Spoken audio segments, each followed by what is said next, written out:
Un petit mot sur les manifestations des paysans à travers l'Europe. Il faut quand même savoir que les paysans allemands ont commencé à manifester depuis 3 semaines et la presse française est restée motus et bouche cousue. Donc actuellement, le mouvement prend de l'ampleur. Les agriculteurs français sont très mobilisés et cela vous concerne. Cela concerne tout le monde.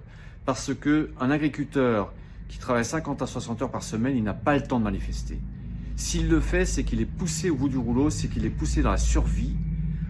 Et donc là, l'agriculture joue sa survie. Et je vais parler de ceux que je connais, c'est-à-dire des petits producteurs, puisque nous en faisons partie. Nous jouons aussi notre survie. En 2023, nous étions déficitaires. Si ça continue, nous allons devoir mettre la clé sous la porte. Et il n'y aura plus de produits en vente directe auprès de nos clients. Donc vous êtes tous concernés. Et le sujet est grave. En fait, on arrive au bout d'un mécanisme, au bout du rouleau de quelque chose qui a commencé dans les années 70. Je me rappelle, j'étais à l'époque, dans les années 70, à l'école primaire, et l'Europe des 6 venait d'ouvrir les frontières pour les produits alimentaires par rapport aux pays de l'Est.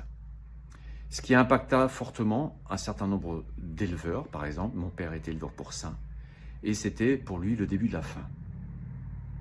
Un jour, à l'école primaire, l'institutrice posa la question en disant voilà, si ça continue ainsi, il n'y aura dans quelques années plus d'agriculteurs en France, mais qu'est-ce qu'on va faire? Où allons-nous chercher à manger?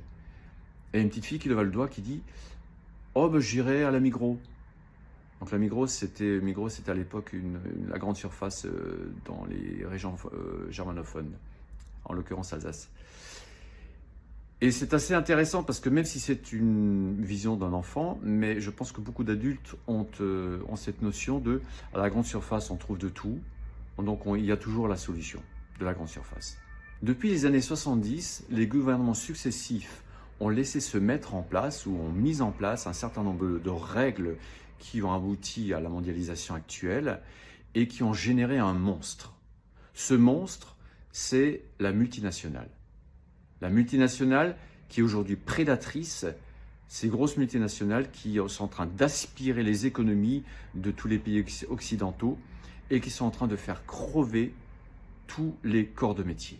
Donc aujourd'hui, ce combat des agriculteurs, c'est le combat du pot de terre contre le pot de fer.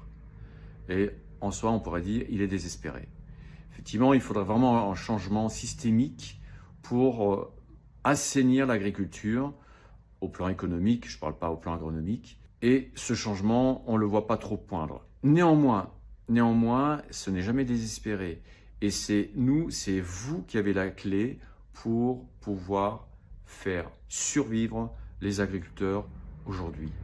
Et cette clé, elle est très simple. Arrêtez d'aller chez Lidl, Aldi, Monoprix, Intermarché, Leclerc, tout ce que vous voulez. Arrêtez d'acheter de l'alimentaire dans les grandes surfaces. Allez vous approvisionner chez les producteurs.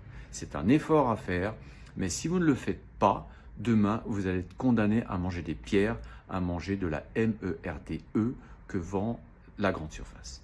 Parce que les agriculteurs vont disparaître. Et qu'est-ce qu'il y aura derrière?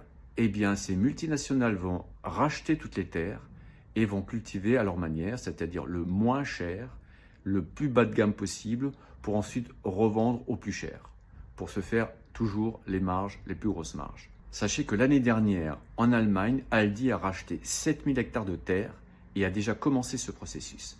Et ce processus va continuer, va se généraliser, d'où la mort programmée des agriculteurs.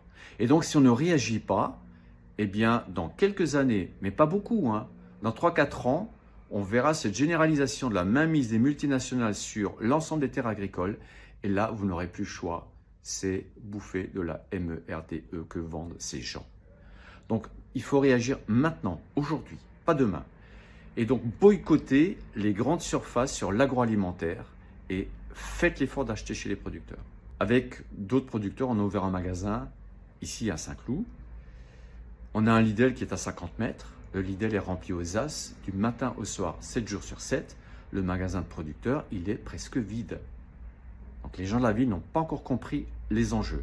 Et c'est pour ça que je vous le dis, essayez de bien comprendre les choses, parce que ça va se passer très vite, et c'est vous qui allez être les victimes en plus des agriculteurs. Mais la situation n'est jamais désespérée, il y a toujours une solution, et cette solution, c'est vous qui l'avez, c'est le consommateur qui l'a, mais c'est important qu'il soit logique et conséquent dans ce boycott, dans ce soutien apporté aujourd'hui aux producteurs. On vous fait confiance, on compte sur vous, soutenez les agriculteurs, soutenez les petits producteurs, ils ont besoin de vous, et c'est votre avenir qui se joue. Merci.